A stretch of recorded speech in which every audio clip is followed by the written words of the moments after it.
Welcome back to the Get Off the Treadmill podcast for practice owners and leaders, where we are obsessed with how to build a successful practice and get a life too. Hi, I'm Chuck Blakeman, and we're going to dive into another topic that helps us make more money in less time, get off the treadmill, and rehumanize dentistry by giving everybody their brain back. Before we get started today, just a quick reminder to register for the Get Off the Treadmill Summit in Irvine, California, February 14 through 16. It's coming up fast, and since we keep these very small and intimate, I don't want you to have to wait until the next one. Go to gotsummit.com, G-O-T-T with 2 T's, gotsummit.com, and sign up today. I'll see you there. Today, we're talking to Steve Parker. He's the president and CEO of the Profitable Dentist, LLC, and editor-in-chief of the Profitable Dentist magazine, where he brings a renewed energy to continuing the work of founder Dr. Woody Oakes.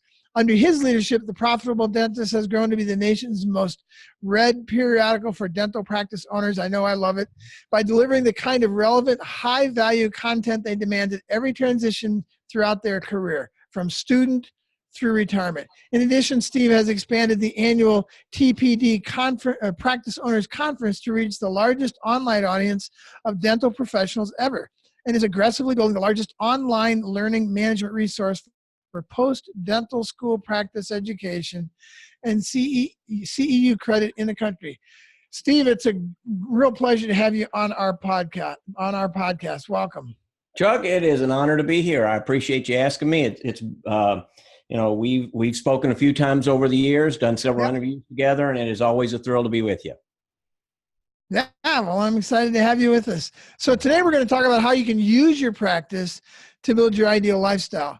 Mm-hmm. And that's something we're both rabid about, I think. So we're just going to have fun with this. We didn't plan anything to our audience. It's not like we sat around and came up with 3 brilliant things to say. We believe that this is a topic that ought to come from our experience and from our hearts and from our tactical on-the-ground attention to this kind of stuff. So we are attacking this just from that basic point of view that we want you guys to figure out how, as men and women in dentistry, to use your practice to build your ideal lifestyle. In the back of my first book, Making Money is Killing Your Business, in big, bold letters I don't have in front of me, but it says, use your business and use your practice to build your ideal lifestyle. There it is right there. I got it right here. Use your practice. I always keep it close. There you go. Well, you got one and I don't. I should have one and you don't, and you do. So we want you to figure out how to do that. And as you know, Steve, you've been involved in a number of businesses, and every dentist listening to us, too often we feel used by our practice. We're not using our practice. It never dawned on us to actually use this. This was a revolutionary mindset change for me when I first thought this up for myself. I was 5 or 6 businesses, and I built 12 businesses in 8 industries. And I remember it dawned on me once, I could actually it's okay for me to use this. This is a vehicle for my use to get me somewhere. And everybody else, it expanded very quickly to, this is a vehicle to get everyone who works here somewhere, to get them to their own personal destiny and to figure other things out. It never dawned on me to do that. We were always just sort of servants or hostages of the business. So give me a broad umbrella stroke from you on how you think business or practice owners and dentists can use their practice to build their ideal lifestyle. Well, that's a great question, Chuck. So as a business guy in business training, and you and I are both entrepreneurs, we understand the value of assets, or what I like to always say, producing assets, an asset that creates value somehow. Money is an asset. If I take my money, if I win $1 million in the lottery, I can go blow it on a vacation, a really awesome car. I can spend it, or I can take that same $1 million, put it in, if I just want to put it in a bank account and earn a couple percent, it's at least producing something. It's an asset that's working for me. I always like to say it works while I sleep. Whether I'm doing anything with it or not, it's getting bigger, it's growing, it's creating value and adding value. Your dental practice is probably your biggest asset as a practice owner. And I think dentists just struggle to understand that concept. They understand their house is a big asset, and one day they're going to sell it, hopefully put some cash in their pocket. But as a practice owner, your business is your biggest asset. It can produce a little or it can produce a lot, based on how you feed it and nurture it and fertilize it and care and tend it. But your business is an asset. And I think a lot of dentists who become practice owners just don't see their practice that way. They see it as a job, not as income and wealth. And that sounds like a big duh in some ways, and yet the profound things are always simple. And this is one of those simple, profound things. And I'll run with your analogy to the home. We own our homes. We like our homes. And when people knock on our door and say, would you like to sell your home? If you like your home and it's working well for you, you kind of look at them and say, well, why would I? This is working out really well for me. If I get out from under this, it's just going to put me in another unknown situation that I'm not sure I want to do that. So we just politely tell them, or not so politely tell them, to go away. We should have the same mindset about our practice, and we don't. For the most part, most dentists do not have that mindset that this is something that ought to work for me, that I actually ought to enjoy, to the point where if someone was to offer to buy it from me, I would say, why would I? Why would I sell this to you? This is working out really well for me. This is serving me. We've got a training center here in Denver, and splashed across the front of it, not so subtle, 16 or 14, 12, 16-inch tall letters that says, make your own business rules. Because he who makes the rules wins. Right. And we're I think, nobody is taught that in dental school. We're taught to basically serve our customer and serve our patient and serve our vendors and serve everybody else. And we end up being used by our business. We don't make the rules. We think everybody else makes the rules and we just have to follow them. So I love that analogy. Let's turn our practices into something that we love as much as our home. And then we're going to ask ourselves, why would we sell this right now? This is working for me. How do I get my practice to create, to feed my ideal lifestyle so that it becomes a tool to get me where I want to go? It sounds like a big duh in some ways, but it's profound. Well, I think you had alluded to it at the very beginning here. I think, dental school teaches you how to be a dentist. And I've had this, Chuck, I might have said this, I don't mean to exaggerate, but a cajillion times to dentists. So here's the deal. You're focusing on being a dentist, but you've decided to be a practice owner. Those are two entirely different things. Some might say that one is an art and one is a science, but it's two very different things. So dental school gave you everything you need to be a dentist. And I always say, when I do a talk with a room full of dentists, and I always get a laugh, I always say, here's the thing. Congratulations, you all passed. You got your diploma. And not only that, but you went back home, you went to your state, you took some exams, and your state said, you're a dentist. Congratulations. So we can set that aside. You can get some CE you want for being a dentist. But now if you've decided to be a practice owner, which is an entirely different thing, I could go to school and I could learn to be a plumber. I'd be a really, really, really good plumber. But it doesn't mean I'm going to be a great great business owner, great plumbing business owner. Whole different set of education and skills and skill sets and mindsets. So dentists do that same thing. They suddenly want to become a practice owner and they think it just kind of comes along, and it doesn't. And that's the thing that I think if, kind of where we are in this conversation, I think that's how dentists need to see. They don't step back and say, I own this thing called a dental practice. I'm a practice owner. I'm the boss. I can make the decisions. They can be great and they can double the business. They can suck and we can go out of business, but I'm the person who makes that decision. I'm the one who decides what the thing looks like and what our protocols are and all that stuff. And I think too many dentists don't see that. They don't step back and say, I'm really good at working in my business as a dentist. Dental school gave me those skills. I come in every day, I can work in my business, be an awesome dentist. They don't step back and look at this asset, this thing they have called a practice that can generate income for a lifestyle. It can generate value, net equity for a lifestyle. It can generate all these things that you can leverage into bigger house, bigger boat, retirement, a big RV. The day you turn 65, you can cash it all in, buy a big RV and take off and nobody ever sees you again. You just have all those options if you understand how to utilize your business and your practice. But I think you have to make that distinction and set your dental mindset over here and say, okay, now I'm the business owner. I'm the practice owner, and I have to make decisions that nurture and grow my business, which are business decisions, more numbers driven than that grow me as a really good dentist, which is your technical skills and your clinical skills. And I think as soon as you learn to do that, suddenly you see this practice differently. You don't see it as a place you go to work every day. You see it as a thing you're working on your whole career to be of value every 2 weeks when you want to write yourself a paycheck and, makes everybody in the family happy, when you want to put kids through school, when you want to take vacations or buy a car or, buy a vacation home. It can generate everything you need to do that.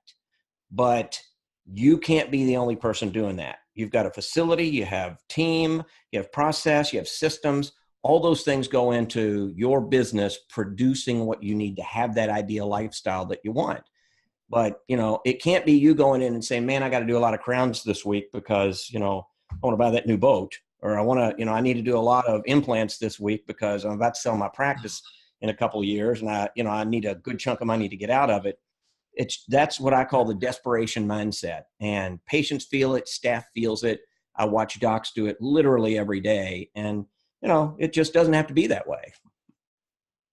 Well, I love the clarity around the difference between being a dentist and being a practice owner, because a lot of dentists, since the IRS gave them a code and says you have this tax code and you pay yourself a paycheck, you think you are a practice owner, when in fact the practice owns you. You don't own any practice. Right. Only by IRS standards do you own a practice, but by practical standards, it owns you. And to your point, one of the ways you know that it owns you is the mindset you just talked about there, where I have to do more implants or I have to do more of this or more of that in order to pick up the pace. It's on me. It's the difference between being an income producer and being a practice owner. Dentists are income producers. And practice owners distinctly have the practice making money when they are not there. So it's not always on them to figure out, how do we create more revenue? I need to do more stuff with my hands. It's how do we, the business, create more revenue? And how do I get more people? How do I get the hygienists to up their game? How do we get an associate in here to work with me? Or if I have associates, to up their games. Typically you have guys who own practices doing, $1 to $1.5 million or more a year. And then they have an associate doing $700,000. It's like, why? Why can't you get them to up the game? There's a lot of incentives you can give them. So that's the solution, is instead of looking at my own hands and saying, how do I make more money? It's, how does this practice make more money? And when you begin to think that way, then you're on the road to building a practice that serves you and that you can actually use to create a lifestyle for yourself. You're not trading time for money anymore. That's the key element. And I think that, again, they don't teach you that in dental school. They teach you how to be a dentist, and you're measured by how many extractions you do, how much crown and bridge you treatment plan and produce, how much hygiene's done down the hallway that generates that restorative for you. And, I can tell you this with absolute certainty. I know, I've been in this business a long time. I know, a lot of who's who, and every growing practice that I know, and even practices that have evolved into multi-location dental practices, the primary dentist, the owner, has made a transition in their head. Sometime, and it could be 25 years ago. 25 years ago, they said, I'm going to spend my time working on my business. I'm much more valuable working on this business, finding good associates who don't want to do the business crap. They just want to show up and be a dentist. So they'll be a great employee for me. And that's how I use my practice to say, listen, if you don't want to deal with taxes and employees and, your front desk quits and should you buy this $100,000 machine or not, we'll do all that for you. And it might be a 2 or 3 doc practice. That's it. But the one who owns it is the one who has to make those decisions, and they have to step up and do it. You can't delegate that responsibility. You can delegate the authority to make those decisions, You can't delegate that responsibility. It's on you. If it sucks and blows up, it's yours to fix. I could blame the office manager, but she'll go get another job. I'm stuck with it. So when you get that mindset, you step back and say, I'm not valuable to my business when I'm treating patients. Now, I might do it a day a week. I might do it 2 days a week. I'll treat patients as much as I like to treat patients, but I need to spend my time working on my business. And I usually see docs, once they start, they do it, they go back to 3 days and maybe 2 days. And a lot of them just like to do dentistry. So they're a day a week and they own a $50 million practice because they're managing what they're good at. I'm in the same boat. Yeah, they're managing what they're good at with what they like to do. So I don't say don't do it. I say do it as much as is valuable to your enterprise. Yeah. So, and only I think that's important to. Yeah, I think that's important to say, Steve, because some of the dentists listening to us say, well, I own a practice, but I also love practicing. I love dentistry. And so I don't want to become, you're telling me I have to become the guy in the tie who sits somewhere else and somebody else does what I love doing. No, I think it's an important distinction. You need to do what energizes you. And in some cases, it might energize one dentist to work 1 day a week in a chair and 4 days a week running the business.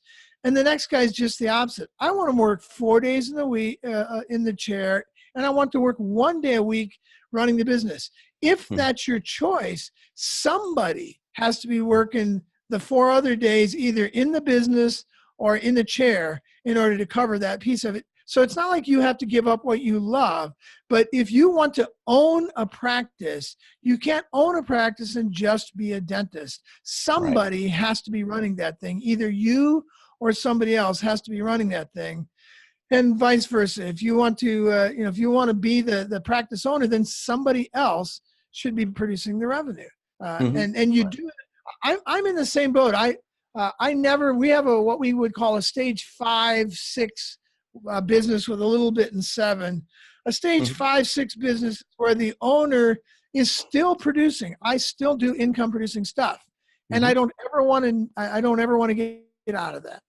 But I produce 9 days out of the 22 days a month, the 22 work days of the year. I produce 9 out of those days, and I don't produce the whole day. Those 9 days, 3 days. 3 days a week, the first 3 weeks, and then nothing the last week. I have every Monday and every Friday in the last week of every month. And then I have a whole month in the summers to get up in the morning and say, what should I do today?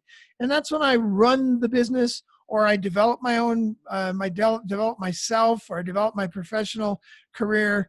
The rest of the time I'm producing, and that keeps me sharp. I want to do that. So this is about choice. What do you want to do? But to your point, too many guys out there think they own a practice because it says so on a piece of paper.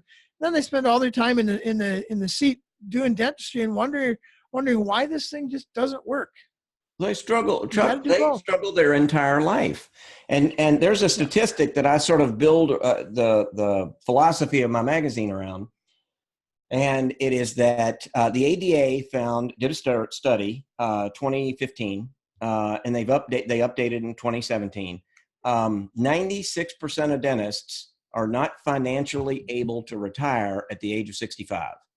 Now, I just let that roll around in my head for a little bit. I have friends who work at Ford at a factory, have a 401k, and have a couple $1 million in it. They can retire at 65. Yeah. They did not spend all these years in dental school. They didn't come out and build a practice and see patients and work their tail off for 30 years to get to 65 and say, I have $24,000 in a simple IRA. That's where a lot of dentists are. That's where most dentists are. Now, when you take that one step further and say, how are you going to retire? They're going to sell their practice. Well, I have news for them. Unfortunately, this day and age, the young docs coming out are pretty darn savvy. And they understand if you have 3 years of declining revenue and your EBITDA is, 1.5% or negative, and you really just want to get out of this thing the same way you got into it 30 years ago, there's no buyer out there for you. It's worth its assets. That's it. Oh man, it's a worthless asset. They can go onto YouTube, watch a couple videos and say, oh, I'm not buying that dog. So the Yeah. beauty of what I think in looking at your practice as an asset today and being the fuel, the machine that generates income. Here's another thing I'd like to clarify that I think too many dentists don't understand. The difference between income and wealth. They want a paycheck for, a pretty good paycheck, and that's awesome. But the money they take out as a paycheck could be money that they're fueling a retirement with. It could be money they set aside every year for a little capital improvement, and every year they buy one new fancy piece of equipment they want, or they take that course that they want. Whatever they do, they're investing in their future self, their future practice, or their future as a practice owner. And understanding that value of your practice to be able to give you a paycheck every 2 weeks, and to also give you some growth, so that when you turn 65, whether you want to sell or not, or you want to work until you fall over in the chair at 87, you have the option to do that. You have the choice. You're not doing it out of desperation. You're not doing it out of necessity because you just can't retire. You let your practice be this machine that spins off profit, which I love as part of the name of my publication. And every time I say profit, dentists like blush and say, "Oh my gosh, don't say that out, and don't say that in public. A patient might hear you. They may think I care about profit." I got news for you. The profit is a measure of how well you run your business. Doesn't mean you're greedy and you do treatments you don't need to do. It just means that it's the difference between the money that came in and the money that went out. And if you're a good manager of that, and you're a good practice owner of that, you have a thing called profit, which is money left over.